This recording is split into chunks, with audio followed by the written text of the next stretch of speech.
আসসালামু আলাইকুম। বেসিক গুরু ইউটিউব চ্যানেলে আপনাদের সবাইকে স্বাগত। আশা করি সবাই ভালো আছেন। আজকের ক্লাসে আমরা দেখব যে আমরা অটোফিট কলাম কিভাবে করতে পারি। অটোফিট কলাম হলো, যেমন আমি যদি কোনো রোতে বা কোনো কলামে আমি যদি কোনো কিছু লিখি, যে আমি যদি এখানে লিখি সিরিয়াল নাম্বার,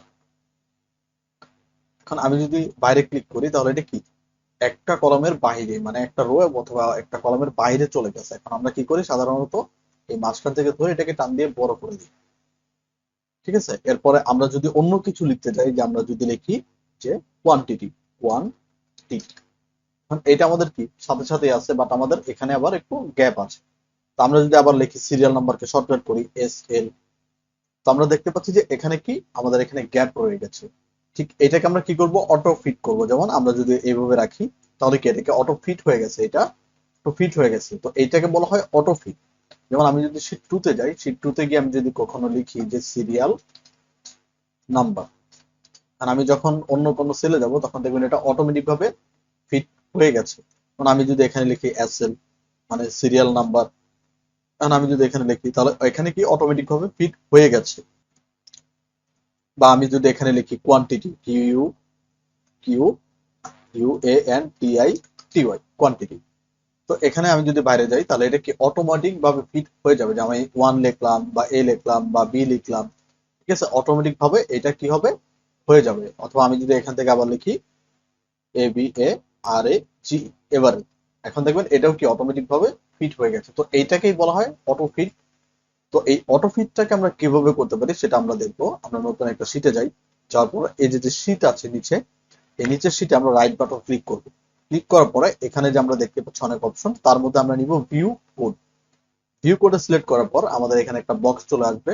তো আসার পর আমরা যে বুক 1, এখান থেকে আমরা দেখতে পাচ্ছি যে জেনারেল লেখা আছে।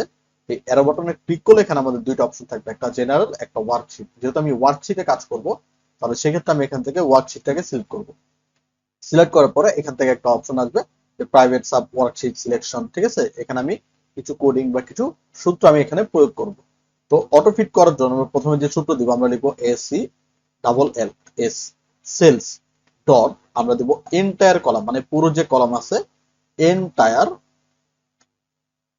এন্টায়ার যে কলাম আছে সেই কলামে ডাবল ক্লিক করব। তারপর আমরা দিব আবার ডট, এরপর আমরা দিব অটোফিট, AUTOFIT।